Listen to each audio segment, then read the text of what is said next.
By Thursday morning, the pool had transformed into something resembling a swamp. The clear blue water Karen remembered from the community brochures had given way to an ominous green that seemed to pulse with its own malevolent life. She stood at her kitchen window, coffee mug trembling slightly in her hands, watching as yet another family walked past the pool area and kept walking. Mrs. Whitmore? The voice behind her belonged to Tom Peterson, the newest board member who'd somehow managed to secure a key to her townhouse for emergency situations. His presence in her kitchen at 7 in the morning definitely qualified. The phone hasn't stopped ringing, Tom continued, his usual diplomatic tone strained around the edges. We've had 17 complaints since Monday. The Hendersons are threatening to contact the Better Business Bureau. The Yamadas are asking about breaking their lease early. And Channel 7 News called asking about a community health crisis. Karen set down her coffee with deliberate precision. Channel 7? Someone posted pictures on social media. It's being shared everywhere with hashtags about negligent HOAs. And Tom cleared his throat uncomfortably. There's a particularly unflattering photo of you standing next to the pool that's been turned into a meme. The blood drained from Karen's face.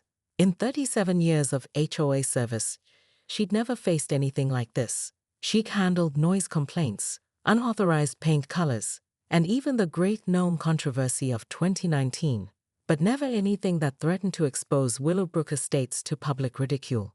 Get me 3 quotes from pool maintenance companies, she commanded, her voice sharp enough to cut glass.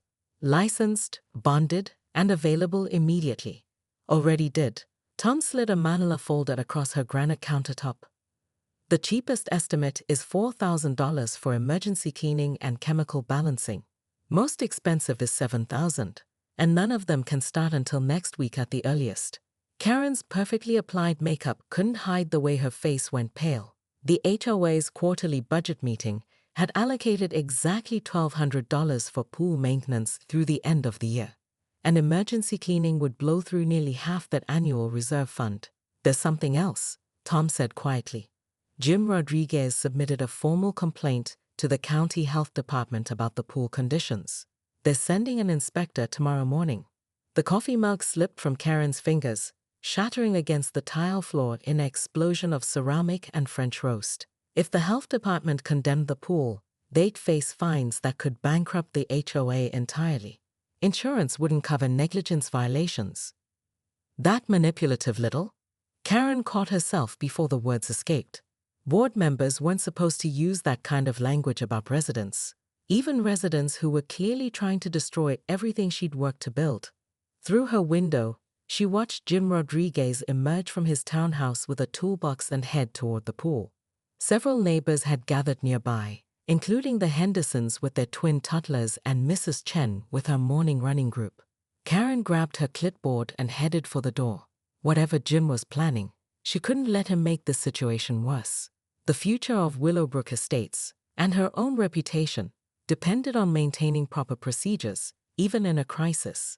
But as she stepped outside, she realized Jim wasn't alone. Half the neighborhood had joined him. Karen's heels clicked against the pavement like a countdown timer as she approached the growing crowd around the pool. What she saw made her stop dead in her tracks. Jim Rodriguez wasn't just cleaning the pool. He was leading what could only be described as a full-scale community uprising. No, no, no. Karen's voice cracked like a whip across the courtyard.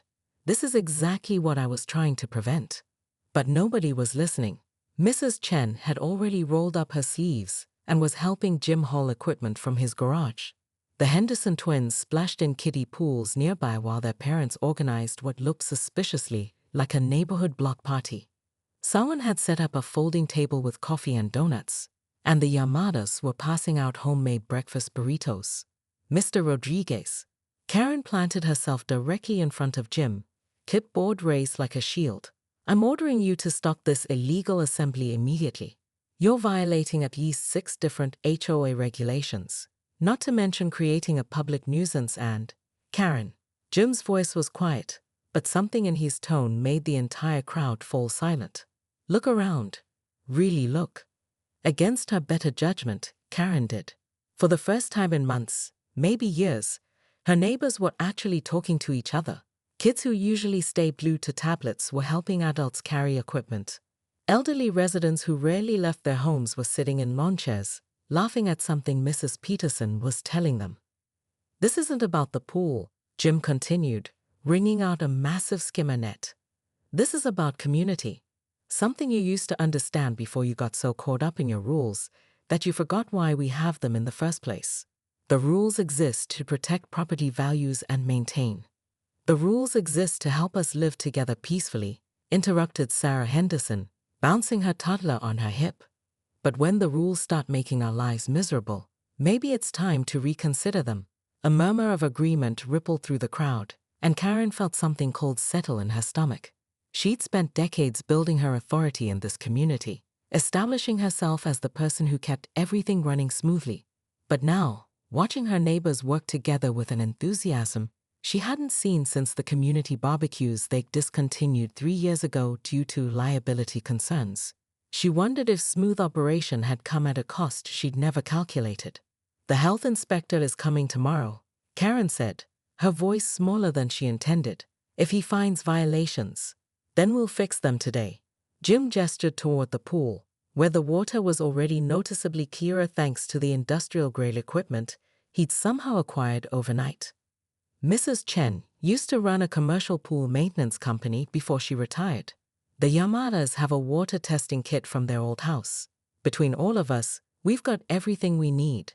Karen opened her mouth to cite regulations about unauthorized contractors and insurance liability, but the words died in her throat, because for the first time in years, Willowbrook Estates felt like an actual community instead of just a collection of regulations and property values.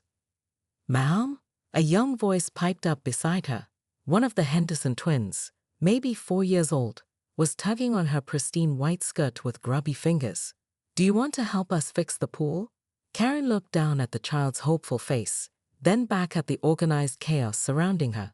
Every instinct screamed at her to reassert control, to remind everyone why procedures mattered and rules existed. Instead, she surprised herself by asking, "What do you need me to do?" 3 hours later, Karen Whitmore stood beside the cleanest community pool in Willowbrook Estates history, her white tennis outfit now sporting several interesting stains, and her perfectly styled hair escaping its bobby pins in rebellious wisps. She held a clipboard, but for the first time in memory, it remained unused. "pH levels are perfect," announced Mrs. Chen, reading from a digital testing kit that looked far more sophisticated than anything the HOA had ever purchased. "Chlorin's exactly where it should be, and the filtration system is running better than it has in years." The crowd erupted in spontaneous applause, and Karen found herself clapping along before catching herself. This was still highly irregular. The board hadn't approved any of this work.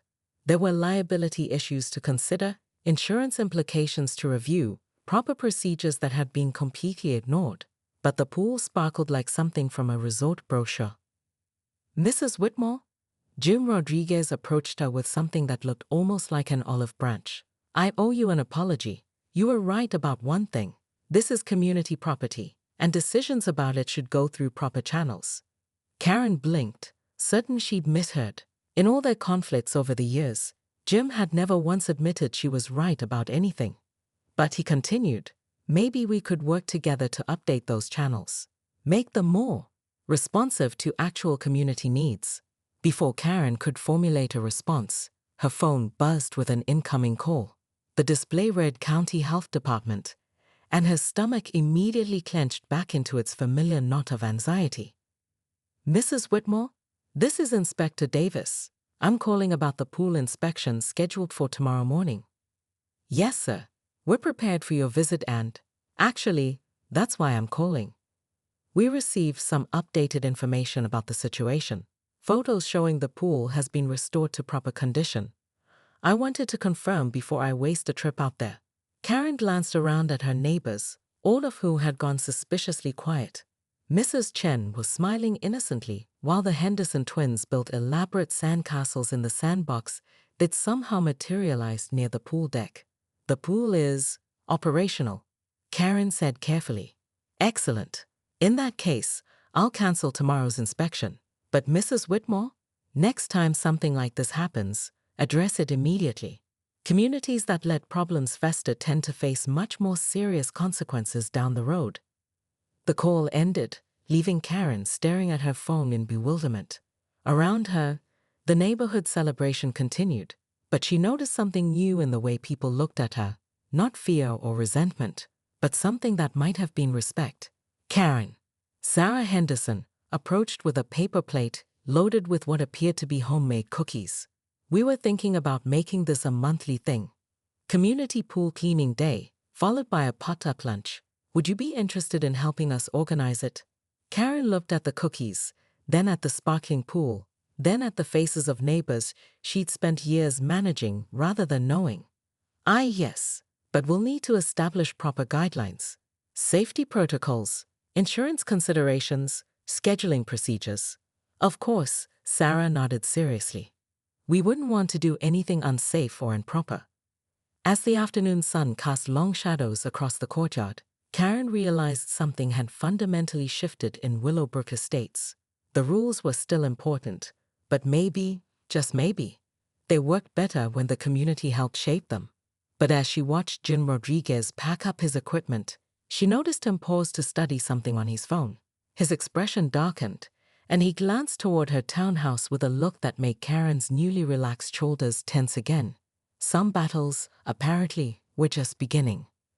Chat controls, Sonnet 4. Karen Whitmore's perfectly manicured fingernails drummed against her clipboard as she watched Jim Rodriguez drag a pool skimmer across his backyard.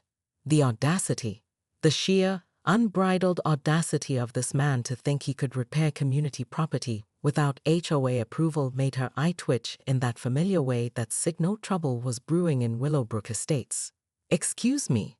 Karen's voice cut through the morning air like a rusty blade. She marched across the perfectly maintained grass in her white tennis shoes, leaving indentations that would undoubtedly require immediate attention from the landscaping crew. Mr. Rodriguez, step away from that equipment immediately. Jim looked up from where he knelt beside the community pool, his weathered hands still gripping the skimmer handle. Morning, Mrs. Whitmore. Just cleaning up some of this algae before the kids get here for swim practice. That's exactly the problem.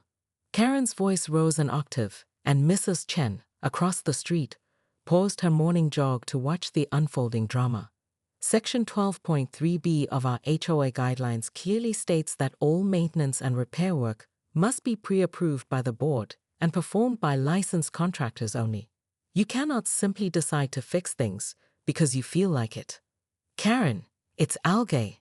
I'm skimming algae. Jim's voice carried the patience of a man who'd had this conversation before. My kids swim here every day. I'm not rewiring anything or pouring concrete. But Karen was already pulling out her phone, fingers flying across the screen. I'm calling an emergency board meeting. This flagrant violation of community standards cannot and will not be tolerated. Furthermore, I'm documenting this incident for our legal team. The sound of her camera clicking echoed across the courtyard as more neighbors emerged from their houses, drawn by the commotion like moths to a particularly dramatic flame. Karen felt the familiar surge of righteousness that came with being absolutely, unquestionably correct about something important. You have exactly 5 minutes to cease and desist, Mr. Rodriguez, or I'll be forced to contact our attorney about this breach of contract. Karen's voice carried across the entire complex now, reaching the ears of at least a dozen neighbors who'd gathered on their patios and balconies. Jim stood slowly, his knees creaking in protest. At 62, he'd been maintaining pools longer than Karen had been alive, but apparently that meant nothing in the face of HOA bureaucracy. You know what, Karen?